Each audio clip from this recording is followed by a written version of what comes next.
Buenas tardes. ¿Cómo están? ¿Listos? Ok, vamos a continuar con nuestra clase de apologética. Hoy vamos a ver el tema, la verdad es nuestra segunda lección. Segundo tema es la verdad sobre el cristianismo. La verdad sobre el cristianismo. Antes de entrar ahí, solamente retomo lo último, algunas cosas que me hicieron falta del objetivo de la materia de apologética. Dijimos, ¿cuál era el objetivo? ¿Se acuerdan? A ver, estudiosos, decíamos que el objetivo es que nuestro deber es aprender a presentar la verdad. Y fíjense, presentar la verdad sobre, por un lado, el cristianismo, pero sobre otro lado, todo lo que respecta a Dios, ¿no? Es decir, a partir de la verdad sobre el cristianismo, a partir de ahí vamos a ver preguntas y cosas que se van haciendo, ¿no? Pero antes que nada, fíjense bien, explicamos qué es un cristiano, ya explicamos qué es el cristianismo. Y hay dos cosas, o tres cosas que debemos recordar sobre el cristianismo. Esto no lo vi y quiero que quede muy claro. Tres cosas que debemos recordar sobre el cristianismo. La primera, ¿listos? Tú no puedes hacer el cristianismo. Tú no puedes hacer ¿qué? El cristianismo. Es como, por ejemplo, esto que decimos es esto, ¿no? El nuevo nacimiento no es algo que lo experimentamos por nosotros mismos, ¿verdad que no? En lo natural. A ver, repito, pónganme atención. El nuevo nacimiento no es algo que experimentamos por nosotros mismos, ¿verdad que no? No. Tú no puedes nacer en lo natural sin pasar por el proceso de nacer realmente. Es decir, hay un proceso en lo natural para poder nacer y hay que pasar ese proceso. De la misma manera, tú no puedes practicar el cristianismo sin pasar por el proceso de hacerte cristiano. ¿Sí o no? Aquí en apologética se mueve mucho la lógica, así que vamos a tener que aprender un poco de lógica, ¿no? Y esto es parte de eso. Es decir, nadie puede practicar el cristianismo si primero no pasa por el proceso de hacerse cristiano. ¿Qué es primero, el cristianismo o el ser cristiano? Ya se quedaron algunos. A ver, otra vez. ¿Qué es primero, el cristiano o el cristianismo? Primero se tiene que nacer uno de nuevo, ¿no? Entonces, la segunda cosa que debemos recordar, la primera ya dijimos, nadie puede hacer el cristianismo. Este viene después de hacernos cristianos, nace pues por haber sido cristiano, ¿no? La segunda, tampoco puedes afiliarte al cristianismo. Porque más de alguien oímos por ahí, yo estoy afiliado con los cristianos ahí de Casa de Oración, ahí en Colón, ahí. Sí, ¿alguna vez han oído a alguien o no? Yo sí. ¿Ustedes no? Sí, alguien dice que se afilió, pero nadie se puede afiliar. A lo mejor nos podemos afiliar a los exploradores, ¿verdad? De ir a explorar, ahí sí, ¿no? ¿O no? O a lo mejor nos podemos afiliar a una banda escolar o a una orquesta, y podemos ser miembros de la banda o de la orquesta, pero no podemos nunca afiliarnos a una organización y decir que por afiliarnos a esa organización nosotros somos cristianos. ¿Sí? ¿Lo comprendemos? Tampoco. Digo, para que ahí cuando vengan y le pregunten, usted aclare las dudas, conteste preguntas. Entonces el cristianismo ocurre siendo uno cristiano. Esa es la conclusión y leemos un texto, Juan 8, 31 y 32, Jesús lo aclara ahí. Juan 8, versos 31 y 32. ¿Listos? Voy a leerlo en la versión de Dios habla hoy, dice, si se mantienen fieles a mis enseñanzas, dice ahí en la Reina Valera, si permanecéis en mis palabras, luego ¿qué dice? seréis verdaderamente mis discípulos. Aquí dice, si se mantienen fieles a mis enseñanzas, serán realmente mis discípulos, conocerán la verdad y la verdad los hará libres. Pero está muy claro el procedimiento, ¿no? Es decir, para yo convertirme en un discípulo de Jesús, ¿qué necesito hacer? Permanecer en sus palabras. Y si alguien permanece en sus palabras, lógico, va a nacer de nuevo y va a ser un cristiano. ¿Sí? Muy bien, vamos a ver entonces la verdad sobre el cristianismo. Ese es el punto que nos compete hoy. Cuando nosotros decimos que algo es verdadero, ¿qué significa esto? Esa es la pregunta. Cuando nosotros decimos que algo es verdadero, ¿qué significa eso? Pues significa que lo que es verdadero es un hecho. Lo que es verdadero es un hecho, y los hechos son confiables y son exactos. O sea, para poder hablar sobre la verdad del cristianismo necesitamos primero entender esto, lo que es verdadero, ¿no? Hay algunas reglas que tú y yo tenemos que entender sobre la verdad y cuál es la naturaleza de algo que es verdadero.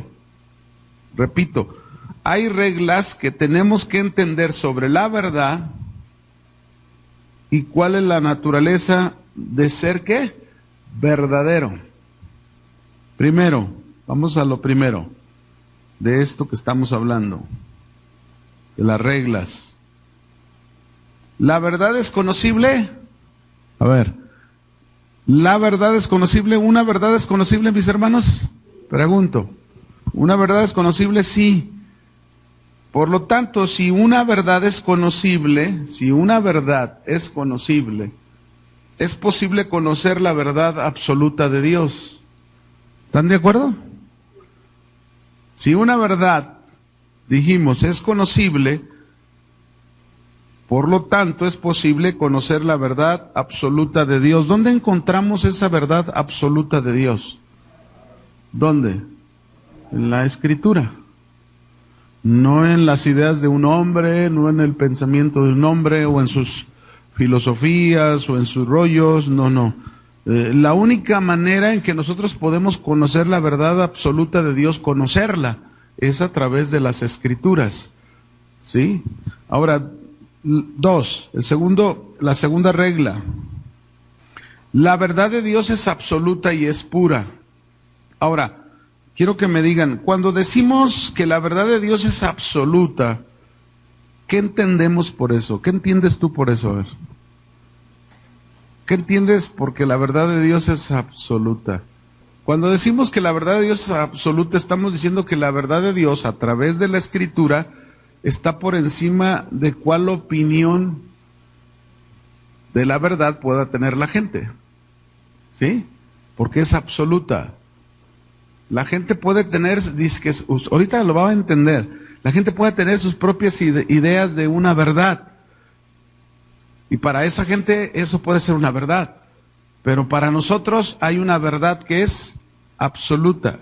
Es decir, esta verdad absoluta de Dios está por encima de esa verdad que la gente piensa. Ahora, cuando decimos que la verdad de Dios es absoluta y pura, estamos diciendo que solo hay una forma en que algo realmente es. Voy a repetirlo. Cuando estamos diciendo que la verdad de Dios es absoluta y pura, en otras palabras estamos diciendo que solo hay una forma en que algo realmente, ¿qué? Es. Como Dios lo dijo, como Dios lo dice. Esa es una verdad absoluta, está por encima de cualquier otra opinión que se considere una verdad. Y esto que decimos, mis hermanos, cuando decimos que solo hay una forma en que algo realmente es, por ejemplo, un semáforo, algo natural a nuestra vista, no puede ser rojo y verde a la misma vez. ¿O sí? No. O es rojo o es verde. Así es la verdad absoluta de Dios. O esto es rojo, o esto es verde. O algo que es verdadero también, y siempre será verdadero, algo que es verdadero y siempre será verdadero, dijimos que algo verdadero es un hecho, ¿o no? ¿Sí o no? Contéstenme, que me gusta que estén conmigo aquí. Esta clase requiere de eso. Bien. Ahora fíjense bien. Lo que es verdadero es y siempre será verdadero. Lo que es verdadero es y siempre será verdadero. Es decir, 1 más 1 siempre serán 2. Siempre será verdadero. Aunque las matemáticas de Dios, nosotros decimos 1 más 1 serán 1, ¿verdad? Hablando de la unión en el matrimonio. Pero ahí tiene otro principio, otro asunto. Ahora, ya le dije, lo que es verdadero es y siempre será verdadero. Ahora, lo que es verdadero es verdadero para toda la gente, en todos los sitios y en todo tiempo. Lo que es verdadero para toda la gente, en todos los sitios y en todo tiempo. Es decir, si para nosotros 1 más 1 es igual a 2, ¿será diferente en otro lado? Es igual para todos. Lo que es verdadero es, y lo es ¿para quién? Para todos. Ahora, fíjense aquí. Puede haber una diferencia entre lo que es verdadero,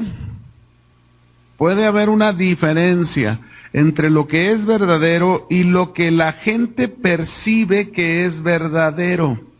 Tenemos que entender esto, ¿no? Porque vamos a hablar sobre la verdad del cristianismo. Y yo tengo que tener, acuérdese que el objetivo de la materia es que usted y yo estemos preparados para ¿qué? Presentar claramente la verdad sobre el cristianismo y sobre todo lo que respecta ¿con quién? Con Dios. Entonces hay una diferencia entre lo que es verdadero y lo que la gente percibe que es verdadero. Déjeme ponerle un ejemplo, ¿no? Un ejemplo de esto. Por ejemplo, ¿cuánto tiempo la gente no pensó que la tierra era plana? ¿Sí o no? Para ellos, cuando pensaron eso, para ellos ¿qué era? Verdadero. Incluso por ahí yo llegué a saber que llegaron a matar al que llegó a decir que la tierra era, lo llegaron a perseguir de tal manera que cuando dijo que la tierra era redonda, así le fue. ¿Por qué? Porque para ellos aquello que la tierra era plana pero eso era lo que ellos percibían. No estaba comprobado como un hecho. ¿Sí? Entonces lo que la gente percibía como verdadero, pero esto no cambia el hecho de que el mundo o la tierra siempre será redonda y eso es lo verdadero. ¿Se fija? Ahora, otra diferencia. Puede haber una diferencia entre lo que es verdadero y lo que la gente quiere que sea verdadero. Espero que me esté comprendiendo lo que estamos tratando de ir aprendiendo. Por ejemplo, si analizamos un poco el punto anterior de la diferencia entre lo que es verdadero y lo que la gente percibe que es verdadero, con respecto a la verdad del cristianismo, vamos a encontrar a mucha gente que percibe una idea de lo que es el cristianismo. Pero eso no quiere decir que sea lo verdadero. El cristianismo tiene su verdad, tiene su hecho, y eso es en lo que usted y yo tenemos que estar pues bien afirmados y bien filosos para poder explicarlo a la gente, y no lo que la gente percibe que es el cristianismo. Lo mismo es el otro punto. Puede haber una diferencia entre lo que es verdadero y lo que la gente quiere que sea verdadero. Por ejemplo, ¿cuántos no dicen que Jesús no es Dios? Hay muchos que dicen que Jesús no es Dios, pero eso es lo que ellos quieren que sea ¿qué? Verdadero.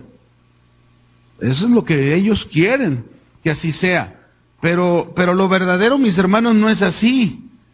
Lo verdadero es, por ejemplo, en el caso de aquellos que piensan que Jesús no es Dios, vemos a muchas religiones pensando esto. que no creen que Él es Dios, pero lo verdadero no es lo que la gente quiere que sea verdadero, sino los hechos que nos comprueban que Jesús es Dios. Eso es lo verdadero. ¿Sí me explico, hermanos? Bien. Entonces, los hechos son hechos sin tener que tomar en cuenta. Los hechos son hechos sin tener que tomar en cuenta la forma como la gente siente sobre ellos. Repito, los hechos son hechos sin tener que tomar en cuenta la forma en que la gente siente por ellos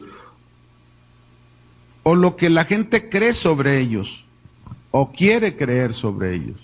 Bien, concluyo en este punto. La verdad, mis hermanos, la verdad es y será siempre lo contrario del error. La verdad es y será siempre lo contrario ¿de qué? Del error. Y si la verdad de Dios es absoluta, lo que Dios nos diga con sus hechos, eso quiere decir, mis hermanos, que su verdad es contrario siempre al error, o lo que se haga contrario a esa verdad de Dios es ¿qué? Error. Cualquier cosa opuesta a la verdad también es falso. Cualquier cosa opuesta a la verdad es ¿qué? Falso. Ahora sí, en base a esto, vamos a conocer la verdad del cristianismo. Vayan conmigo Juan 10, verso 1 al 5, por favor. Juan capítulo 10, versículo 1 al 5. Vamos a ver hechos que la Biblia nos afirma sobre esta verdad del cristianismo. Ya hemos visto, ya aprendimos lo que es un cristiano y lo que es el cristianismo. Ya aprendimos que no es primero el cristianismo, sino primero es el cristiano. ¿Sí? Juan 10, ¿lo tienen? Lo voy a leer en otra versión. Dice, ciertamente les aseguro que el que no entra por la puerta al redil de las ovejas, sino que se trepa y se mete por otro lado, es un ladrón y es un bandido. Allá dice un salteador. El que entra por la puerta, dice, ese es el pastor de las ovejas. El portero le abre la puerta y las ovejas, note aquí cosas importantes. ¿Qué hacen las ovejas? Oyen su voz. Él la llama por nombre a las ovejas y las saca del redil. Cuando ya ha sacado a todas las que son suyas, va delante de ellas y las ovejas, ¿qué hacen las ovejas? Le siguen porque reconocen su voz. Pero a un desconocido jamás lo siguen, más bien huyen de él porque no reconocen voces, ¿qué? Extrañas. Preguntamos, ¿qué te dice este pasaje sobre el pastor? ¿Qué dice? ¿Qué nos dice este pasaje sobre el pastor? El pastor conoce a sus ovejas. ¿Sí está claro, verdad? Y las conoce por su nombre. ¿Cuántos saben que el Señor te conoce muy bien?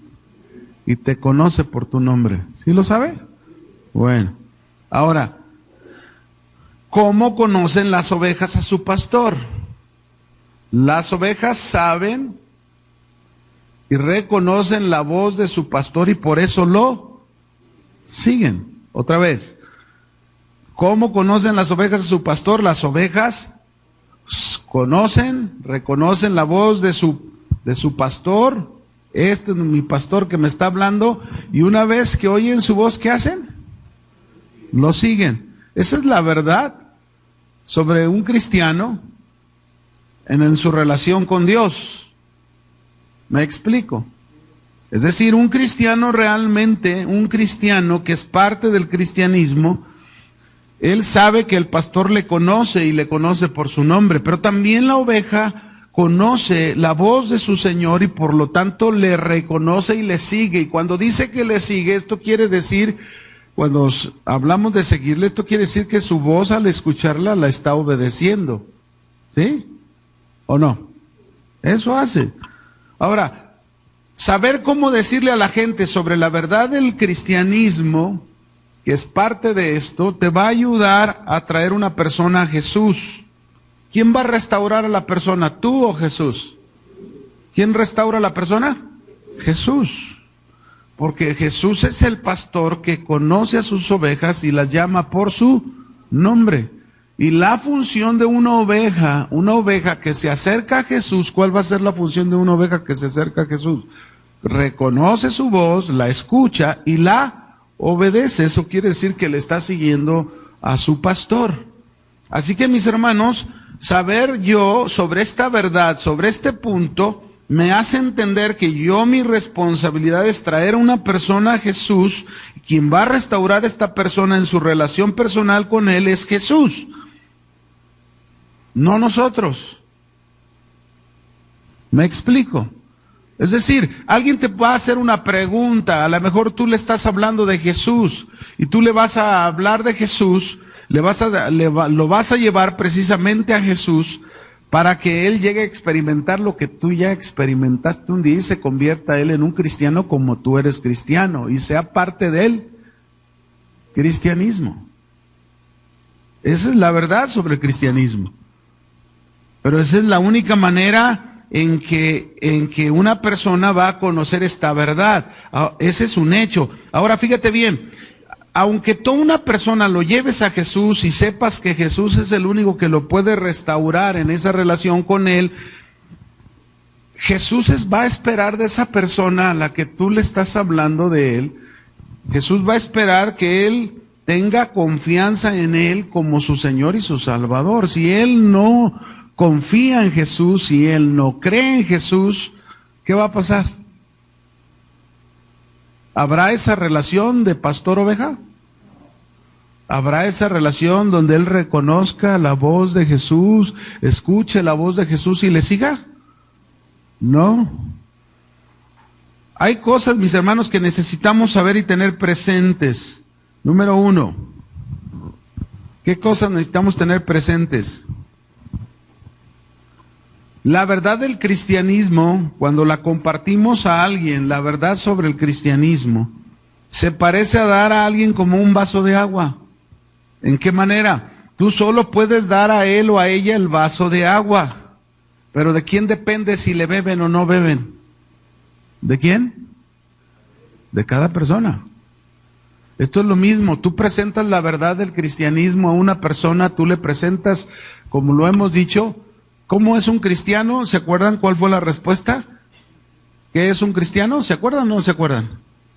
Contestamos esa pregunta. ¿Qué es un cristiano? Alguien te puede preguntar, oye, ¿qué es un cristiano? Bueno, tú ya sabes que es un cristiano, ¿no? ¿Y qué es el cristianismo? También contestamos esa pregunta, ¿qué es el cristianismo? Tú puedes respondérsela. Y tú le vas a hablar la verdad del cristianismo, que esta solamente se lleva a cabo cuando hay una relación entre el pastor y su oveja. Ese es un cristiano. Cuando hay una relación del pastor con su oveja. Está muy claro el contexto. Este contexto de la oveja, de la parábola, de la alegoría de la oveja, surge del pasaje del capítulo 9 de Juan, ¿se acuerdan?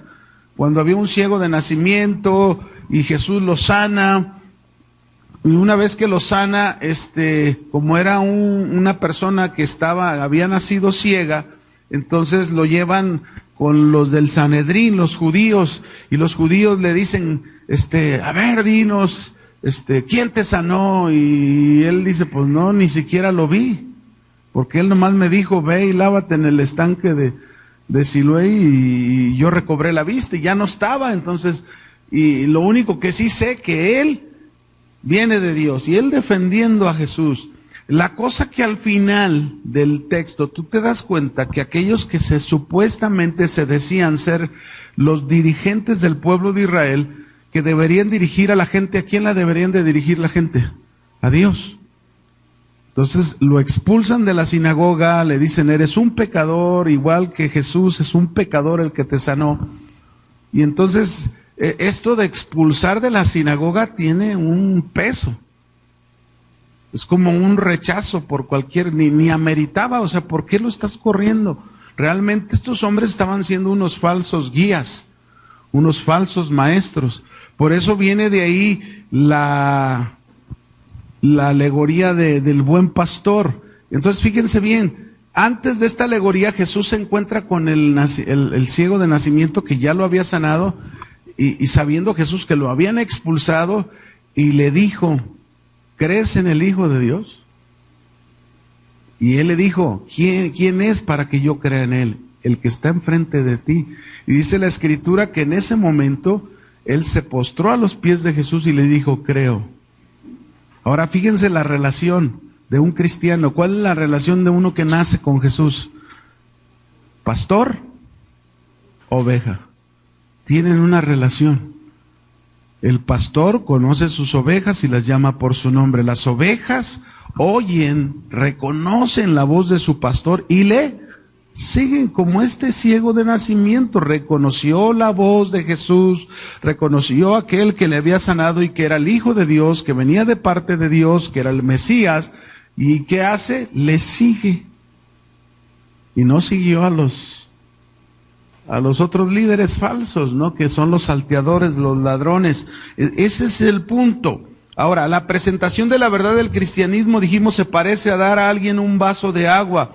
Tú se lo puedes dar a él, pero va a depender de la persona si decide si quiere beber o no. Es decir, nuestra responsabilidad, mis hermanos, es explicar sobre la verdad del cristianismo a una persona, sobre la verdad de Cristo, para que esta persona llegue a tener una relación con Jesús, pero la decisión la va a tomar la persona.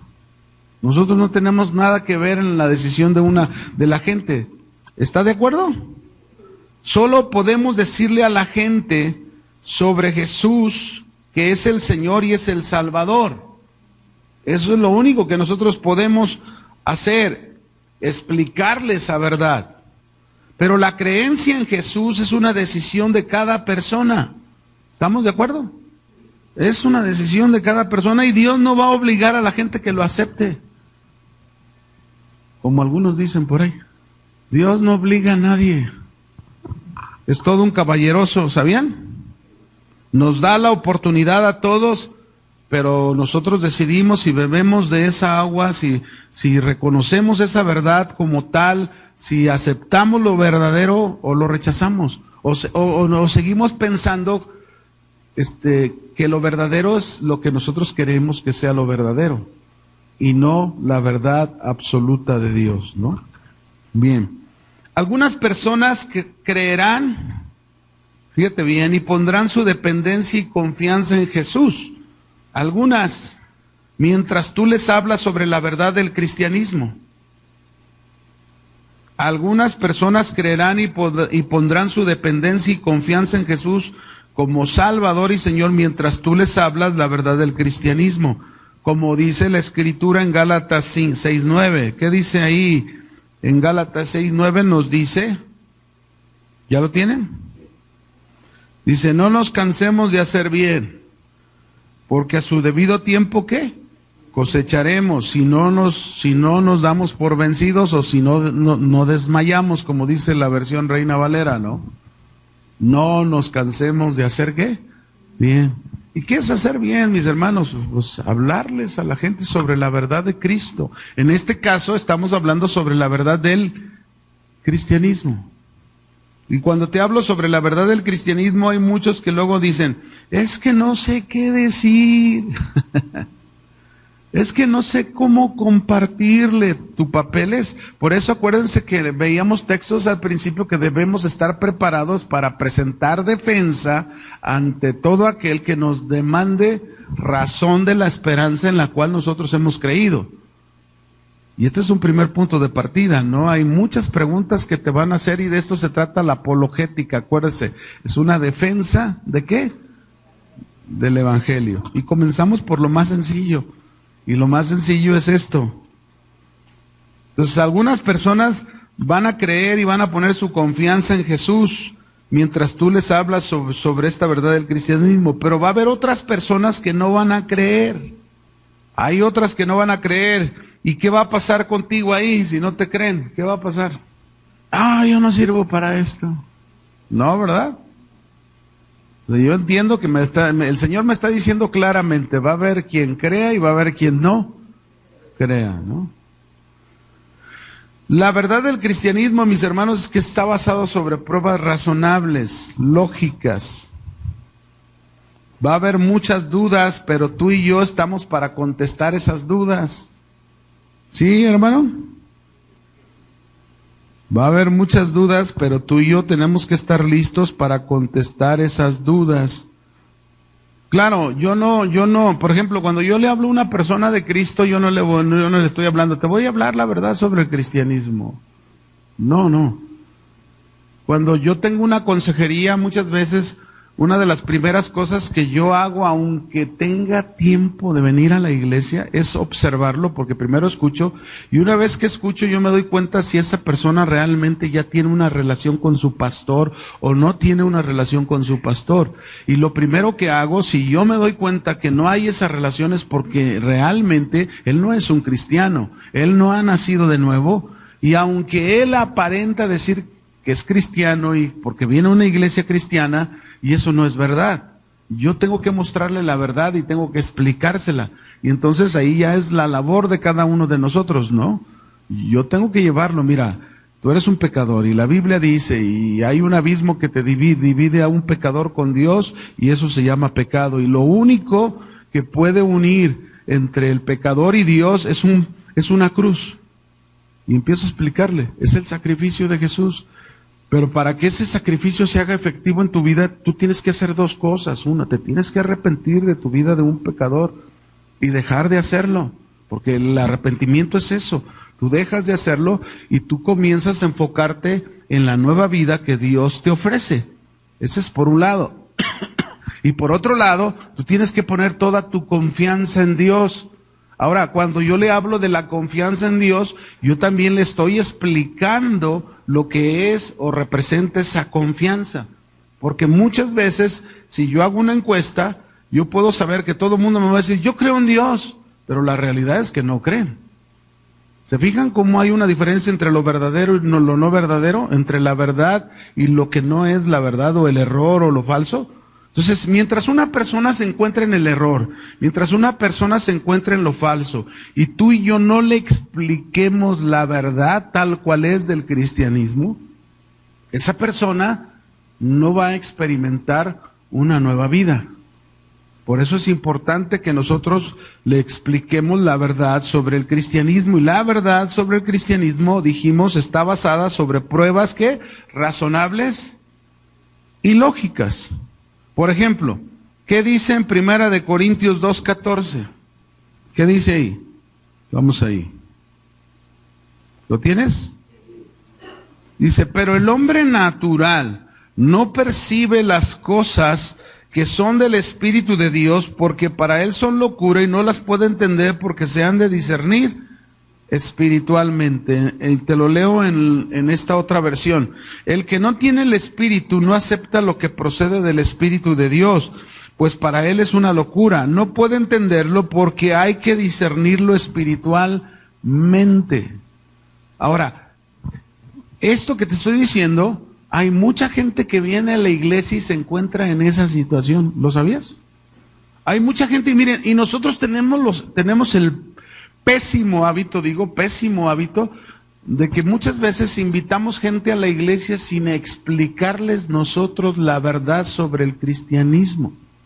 Hay gente que te pregunta o no, ¿qué son ustedes? Y luego tú te agarras pensando, ¿qué somos de veras? Pentecostales, evangélicos, ¿qué somos? ¿O no te han preguntado a ti tampoco eso? ¿Y qué les contestas? A ver, ¿qué les respondes tú? Si ellos te preguntan, ¿tú qué eres? ¿Te mencionas como uno entre más de tantos que hay? Aquí es donde entra el punto, mis hermanos. Los títulos los ha puesto el hombre.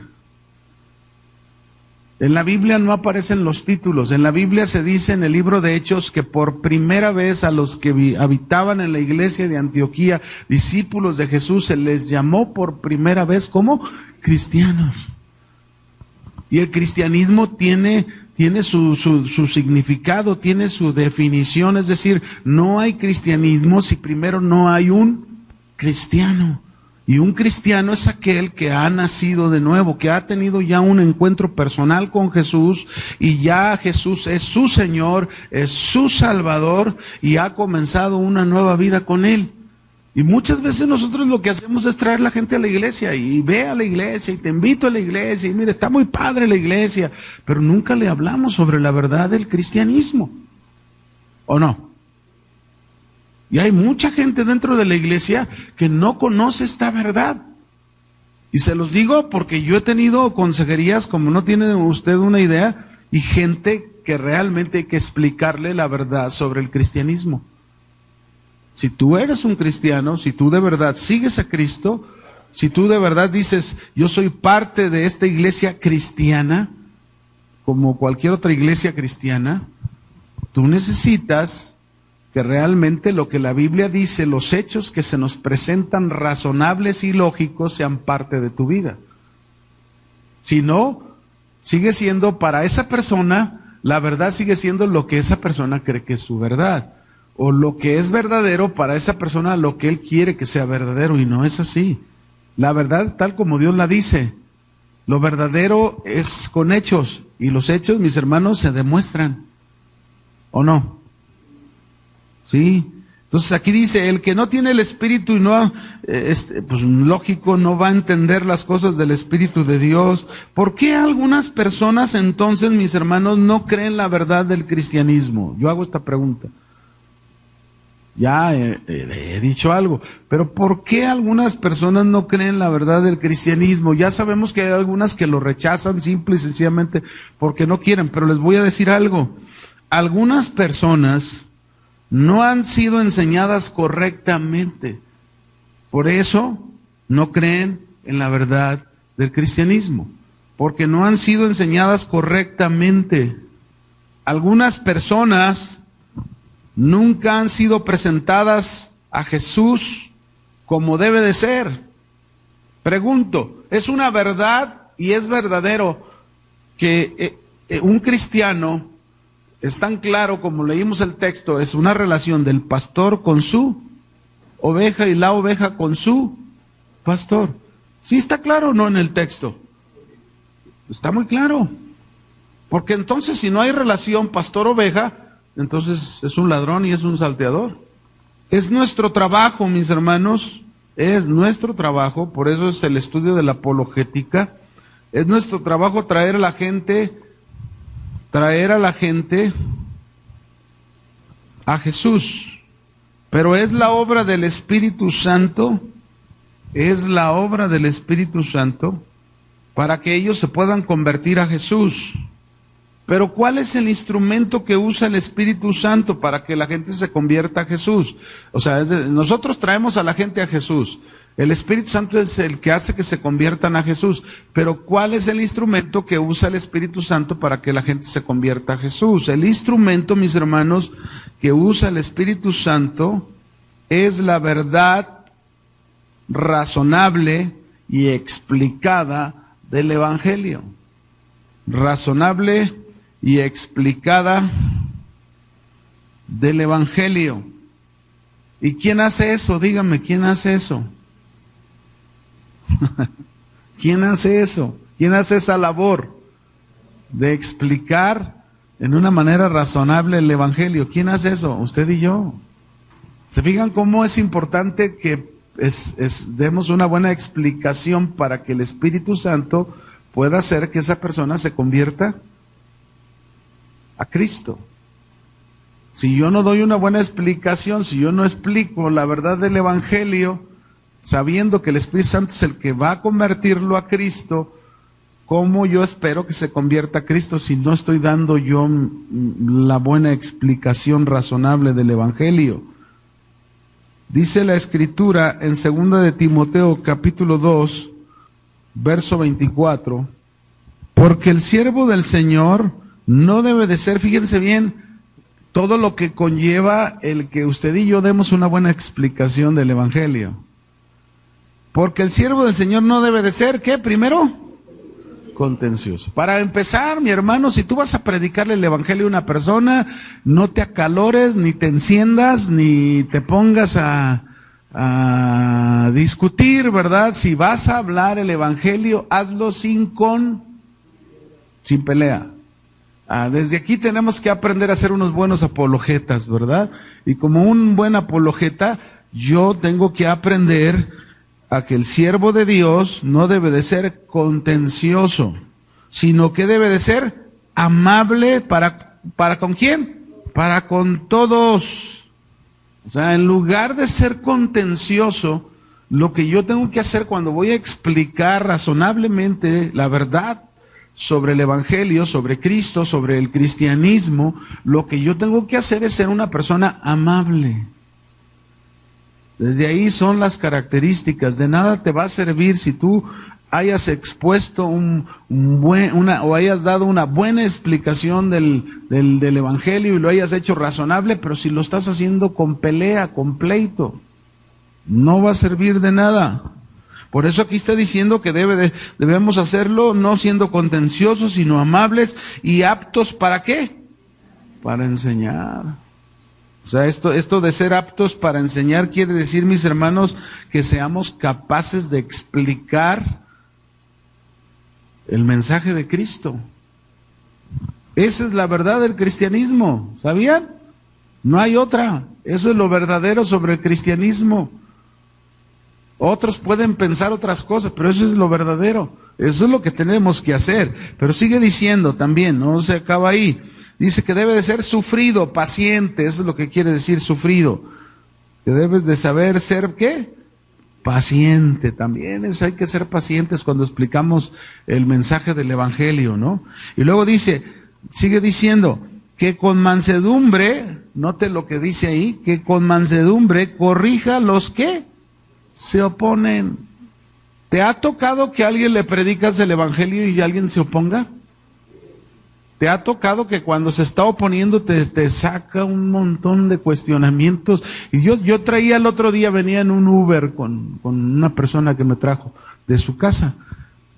Y venía, pues se prestó. Y venía, ¿y usted trabaja? ¿Dónde trabaja? No, pues ya le vengo explicando dónde me va a traer ¿verdad? Pero me empieza a hacer sus preguntas. A ver, explíqueme, por favor. Sí. ¿Cómo está eso en el Antiguo Testamento? Y empieza a irse por preguntas que tanta matanza y tanta cosa, ¿verdad?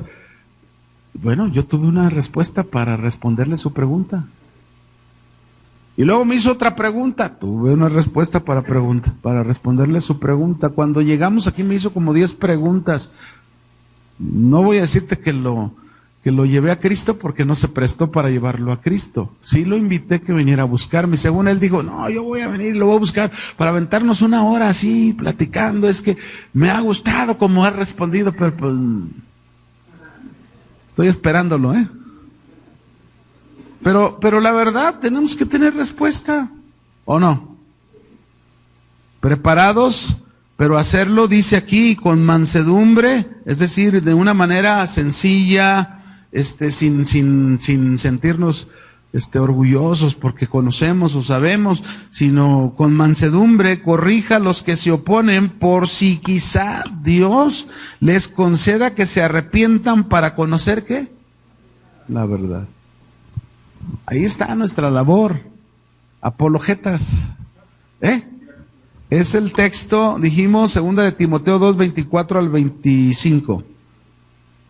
Bueno, y 26 también, porque dice el 26, y dice que se arrepientan para conocer la verdad y escapen del lazo del diablo en que están cautivos a su voluntad de él. Que es cierto, ¿no? Como estábamos usted y yo antes en otro tiempo. Ahora, ¿de qué forma deberíamos de decirle a la gente sobre la verdad del cristianismo? ¿De qué manera tenemos que hablarles sobre esa verdad del cristianismo? Amables, enseñándoles, siendo humildes y pacientes. Otra vez, repito, ¿de qué manera debemos decirle a la gente la verdad sobre el cristianismo? Dijimos, siendo amables, enseñando, humildes y pacientes. Así que si alguien otra vez se le vuelve a poner enfrente y usted no levante la voz. Mejor si se está irritando, mejor no tranquilo, ¿no? La Biblia nos dice que no es la manera de mostrar la verdad. Ahora fíjense bien, mis hermanos, ¿cómo va a llegar la gente a conocer la verdad del cristianismo? ¿Cómo? Por nuestra enseñanza. Van a conocer la verdad sobre el cristianismo. Claro, ellos tienen que darle una respuesta a Dios, y ahí es donde entra la labor y la obra del Espíritu Santo para que ellos se conviertan, pero nuestro papel para que ellos conozcan la verdad del cristianismo es enseñar, y enseñar lo mejor posible, ¿no? Hay cosas, mis hermanos, hay cosas en las que quizás no siempre tengamos respuestas. Hay cosas en las que quizás no siempre tengamos respuestas para cada pregunta. También hay que estar conscientes en eso. Yo no sé si a ustedes les ha pasado que en alguna ocasión están platicando con alguien, platicando porque se dio y la gente está incluso interesada, tú le estás explicando, pero de repente te hace una pregunta que no tienes la respuesta. Esa es la verdad. ¿Te ha pasado? Bueno, yo comúnmente a veces cuando tengo la oportunidad les digo, si me permites, yo en una próxima ocasión te tengo la respuesta, y me da tiempo para estudiar y para informarme y dar una buena respuesta. Tampoco se trata de responder por responder, acuérdate que no es así, ¿no? Lo verdadero son hechos, y tenemos que mostrar hechos con la palabra de Dios, con la verdad absoluta de Dios. Ahora, hay cosas que no todo se tiene respuesta, como lo dice Deuteronomio 29:29, ¿no? Que lo secreto le pertenece al Señor, pero lo revelado nos pertenece a nosotros. Esta es otra pregunta que me hizo el del Uber. Entonces, si no quiere revelar todo, ¿para qué da cosas escondidas, no? Yo lo podía entender. ¿Por qué? Porque el hombre natural no percibe las cosas del Espíritu, porque las cosas del Espíritu se han de discernir, ¿cómo? Espiritualmente. Bien. ¿Por qué no tenemos todas las respuestas a cada pregunta, mis hermanos? ¿Por qué? A ver, repito, ¿por qué no tenemos todas las respuestas a todas las preguntas? ¿Por qué? Ya dio una buena respuesta a la hermana, ¿eh? Yo creo que una gran respuesta, ¿eh? A veces no hay respuestas a preguntas porque realmente no se está preparado, y hay que reconocer que no se está preparado. Pero si nos preparamos, creo que podemos dar una respuesta a las preguntas, que más adelante vamos a entender, porque, por ejemplo, más adelante hay no sé si alcance, pero hay un tema que le pongo, la necesidad de responder a todos. Y ustedes van a ver a través de un ejemplo que tengo, cómo hay una grande diferencia entre un pastor y un estudiante. ¿Sí hay una diferencia o no? Sí, cada uno tiene una función diferente y los dos están bien. Pero el tipo de evangelizar de los dos es totalmente distinto. Son dos cosas diferentes. Bueno, de eso se trata precisamente el entender cuestiones de apologética, porque déjenme ver aquí dónde nos quedamos. ¿Por qué no tenemos respuesta a cada pregunta? Porque Dios no nos ha revelado totalmente todo, esa es la verdad. Sí, se da cuenta en el texto que leímos, las cosas ocultas pertenecen a Dios y las reveladas pertenecen a nosotros. Si hay algo oculto que nosotros no tenemos una respuesta, es porque no tenemos la revelación de Dios en eso. Esto quiere decir que por lo tanto Dios no nos ha revelado completamente todo. ¿Está consciente? Sí. Y tenemos que entenderlo, mis hermanos. Ok, vamos entonces a este punto. La necesidad de responder a todos. A ver qué tanto me alcanza. Me quedan... no, sí, ¿acabamos a la hora o no? No, ¿verdad? No, ya, ¿por qué no me echan el... Bueno, aquí nos vamos a detener. La necesidad de responder a todos lo vamos a ver en la siguiente clase, ¿no? Y vamos a ver, no se me desespere, necesita usted ir conociendo estas cosas, porque luego vamos a llegar a las preguntas de que ¿existe Dios? ¿Y por qué no existe Dios?